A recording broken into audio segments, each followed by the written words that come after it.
یہ سورہ مشتمل ہے جس سے ہم اکثر اپنی واجب نمازوں میں بھی جس کی تلاوت کرتے ہیں۔ ارشاد باری تعالیٰ ہوتا ہے، شب قدر کی عظمت کو بیان کرتے ہوئے خداوند عالم ارشاد فرماتا ہے، اِنَّا أَنزَلْنَاهُ فِي لَيْلَةِ الْقَدْرِ، ہم نے قرآن کو شب قدر میں نازل کیا ہے۔ یہ آنے والی رات بڑی عظیم رات ہے، بڑی بابرکت رات ہے، تقدیر لکھی جاتی ہے، سرنوشت ساز ہے یہ رات جو آنے والی رات ہے، جسے شب قدر کہا جاتا ہے۔ البتہ معین اور مشخص نہیں کر سکتے کہ حتماً یہی رات شب قدر ہے، لیکن احتمال قوی کی بنیاد پر یہ آنے والی رات شب قدر ہے، جس کے متعلق قرآن کہتا ہے، آیت خداوند عالم سورہ قدر میں، اِنَّا أَنزَلْنَاهُ فِي لَيْلَةِ الْقَدْرِ، ہم نے قرآن کو شب قدر میں نازل کیا ہے، یعنی آنے والی رات وہ رات ہے جس میں قرآن نازل ہوا ہے۔ اس سے بڑھ کر اور کیا اس کی عظمت ہو سکتی ہے؟ لیکن اس سورے میں خداوند عالم شب قدر کی عظمتوں کو بیان کرتے ہوئے آگے کہتا ہے کہ لیلۃ القدر وما ادراک ما لیلۃ القدر، میرے حبیب تم شب قدر کو درک نہیں کر سکتے، تم کیا جانو کہ شب قدر کیا ہے۔ البتہ یہ حبیب اور محبوب کے درمیان گفتگو ہے، ہم اپنے زاویہ نگاہ سے نہیں دیکھ سکتے کہ پیغمبر شب قدر کی عظمتوں کو خدا نخواستہ درک نہیں کر رہے تھے، لیکن اس معبود حقیقی کی بارگاہ میں گفتگو ہو رہی ہے۔ خدا اپنے حبیب سے محو کلام ہے، میرے حبیب تمہیں کیا پتا اس شب قدر کی عظمت کیا ہے، اس کو تم کیسے درک کرو، بس اتنا سمجھ لو۔ ایک تھوڑا سا تعارف خدا نے شب قدر کا کرایا عظمتوں کے حوالے سے، میرے حبیب بس اتنا سمجھ لو کہ لیلۃ القدر خیر من الف شہر، شب قدر 1000 مہینوں سے بہتر ہے۔ اب اس کی جو تفسیر مفسرین نے بیان کی ہے، اس کا کیا مطلب ہے؟ یعنی شب قدر میں بجا لانے والا ایک عمل، اس کا ثواب 1000 مہینوں کے عمل سے زیادہ ہے۔ آپ محسوس کیجئے، شب قدر ایک رات 1000 مہینوں سے، اگر آپ 1000 مہینوں کو تقسیم کریں تو تقریباً 83.5 سال بنتا ہے، یعنی ایک انسان کی عمر، اس سے بھی زیادہ آج کے ماحول میں۔ یعنی آج کی رات پوری انسانی زندگی پر محیط ہے، آج کا عمل پوری انسانی زندگی پر محیط ہو جاتا ہے، یعنی 83 سال اور 3 مہینے بنتا ہے 1000 مہینے۔ اگر یہ انسان کی زندگی اس سے زیادہ عام طور سے نہیں ہوتی ہے، یعنی یہ پوری زندگی پر محیط ہونے والی یہ رات ہے۔ لیلۃ القدر خیر من الف شہر، اور کیا ہے؟ تنزل الملائکۃ والروح فیہا بإذن ربہم، اس رات میں ملائکہ نازل ہوتے ہیں، روح، البتہ روح کی اب روح الامین بھی مراد ہے، اور ایک خاص فرشتہ ہے، روح نازل ہوتے ہیں اللہ کی اجازت سے، اس رات نازل ہوتے ہیں روح زمین پر۔ اچھا، علماء جانتے ہیں کہ صیغہ مضارعہ استعمال کیا گیا، تنزلہ کہا گیا ہے، نزلہ نہیں کہا گیا۔ تنزلہ کا مطلب یہ ہے کہ یہ امر کنٹینیو ہے، ادامہ رکھتا ہے، یعنی ایسا نہیں ہے کہ نزول ملائکہ صرف پیغمبر کے زمانے تک محدود تھے، نہیں، آج بھی ملائکہ نازل ہوتے ہیں، اور اس کے شواہد علماء کی زندگی میں ملتے ہیں۔ آج بھی مفسرین اس آیت کے ذیل میں کہتے ہیں کہ آج بھی ذات امام زمان عجل اللہ تعالیٰ فرجہ الشریف،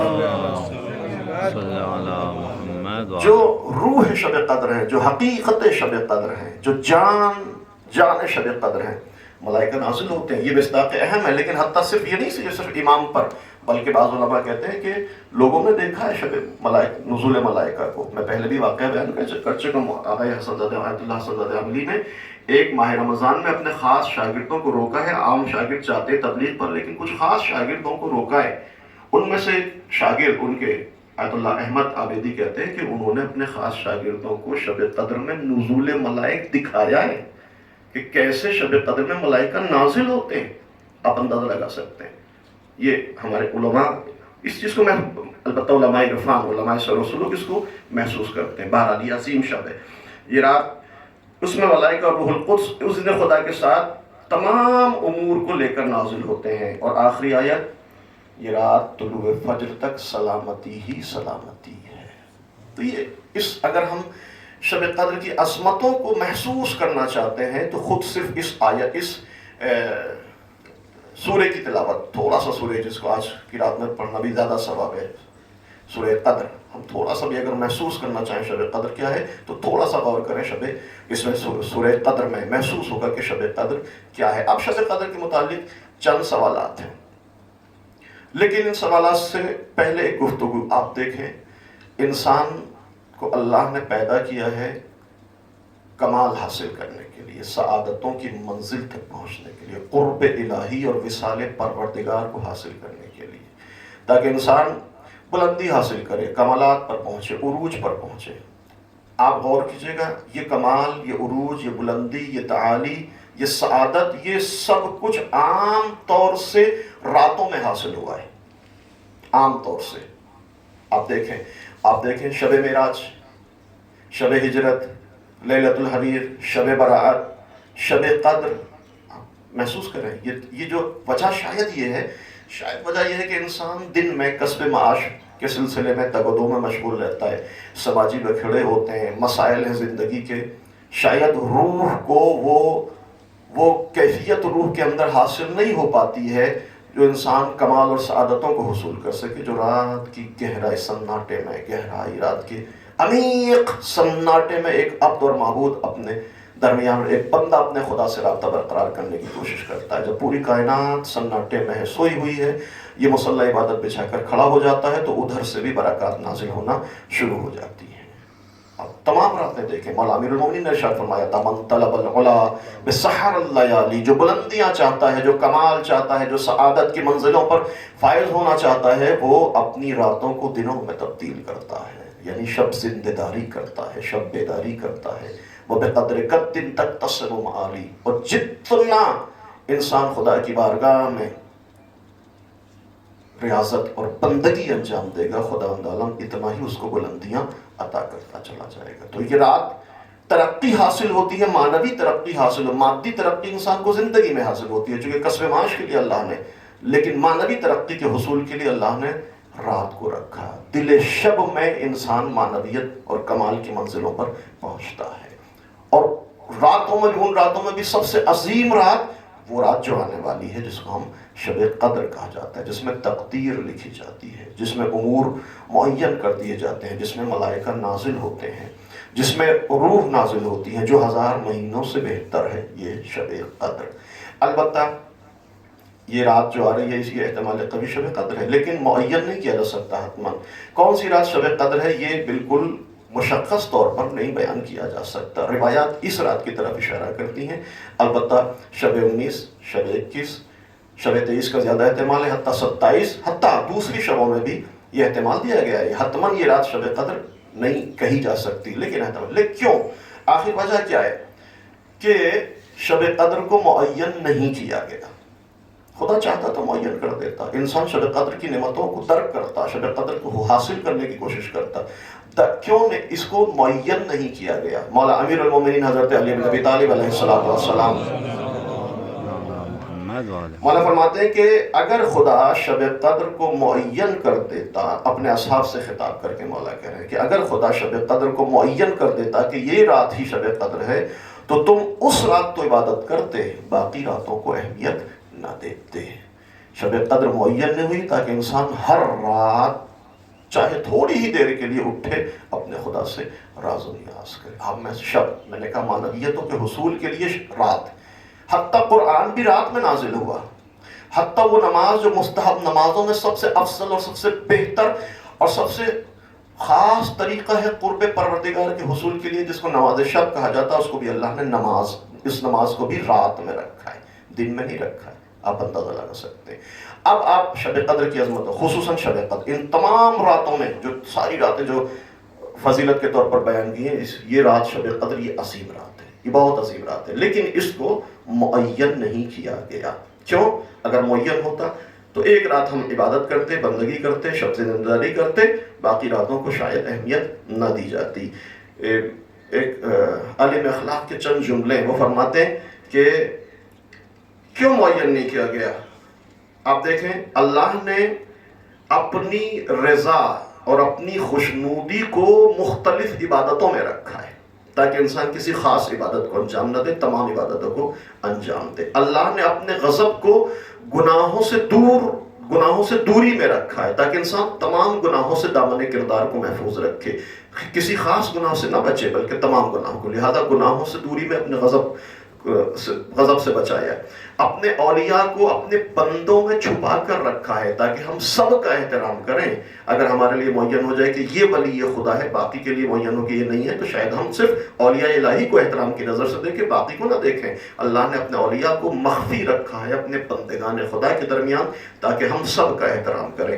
اسی طرح اللہ نے اپنی دعا کو، اپنی دعا کی قبولیت اور اپنی دعا کی استجابت کو تمام دعاؤں میں رکھا ہے، کسی ایک دعا میں نہیں رکھا ہے، تاکہ ہم خدا کی بارگاہ میں ہر طرح کی دعا مانگیں، ہر طرح کا سوال صرف اس کی بارگاہ سے کریں۔ اسی طرح اللہ نے اسم اعظم کو اپنائے اسماء جمال و جلال میں رکھا ہے۔ اسم اعظم کو معین نہیں کیا ہے بلکہ بتا دیا ہے میرے اسماء جمال و جلال کو دیکھو، اسی میں سے ایک اسم اعظم ہے۔ اگر اسم اعظم معین ہو جاتا تو انسان صرف اسی اللہ کے نام کے ذریعے خدا سے دعا مانگتا، اسی اسم اعظم کی تسبیح پڑھتا، شاید دوسرے اسماء جلال و جلال کی طرف انسان کی توجہ نہ ہوتی۔ لہٰذا اسم اعظم کو بھی مخفی رکھا گیا۔ اسی طرح موت کو بھی اللہ نے کسی خاص وقت میں معین نہیں رکھا ہے تاکہ ہر وقت انسان موت کے لیے خود کو آمادہ رکھے، موت کے لیے خود کو تیار۔ اگر موت معین ہو جاتی، ہمیں 3-4 سال کے بعد موت آنی ہے تو ٹھیک ہے، اس سے پہلے ہم خود سے، لیکن نہیں معلوم کب، کس وقت، کہاں، کیسے، کس عالم میں، کس کیفیت میں موت آ جائے۔ لہٰذا روایت ہے کہ ہر وقت موت کے لیے خود کو استعد لسفرک قبل حلول اجلک۔ مولا امام حسن نے اس پر ابن نواتہ کو وصیت کی ہے، اپنے اس سفر آخرت کے لیے ہر وقت تیار رہو۔ یہ ساری چیزیں مخفی رکھی گئی ہیں، کس لیے؟ اسی طرح جو آخری جملہ، اسی طرح شب قدر کو اللہ نے معین نہیں کیا، مشخص نہیں کیا، سال کی ایک رات کو شب قدر قرار دیا۔ اگر اللہ اس رات کو معین کر دیتا تو اللہ کے بندے اسی رات کو عبادت کے لیے مخصوص کرتے، دوسری راتوں کی طرف توجہ نہ ہوتی۔ لہٰذا اللہ نے اس کو معین کیا نہیں کیا تاکہ انسان رات کے سناٹے میں، رات کی تنہائی میں آئے بیٹھے خدا کی بارگاہ میں راز و نیاز، ذکر، مناجات، دعا، توبہ اور استغفار، تسبیح و تہلیل و تقدیس پروردگار میں بسر کرے تاکہ خدا کا قرب اور اس کا تقرب انسان کو حاصل ہو جائے۔ آپ جانتے ہیں بعض علماء کی زندگی میں ملتا ہے کہ پورے سال ہر رات انہوں نے شب زندہ داری کی ہے تاکہ بال یقین شب قدر کو درک کر سکیں۔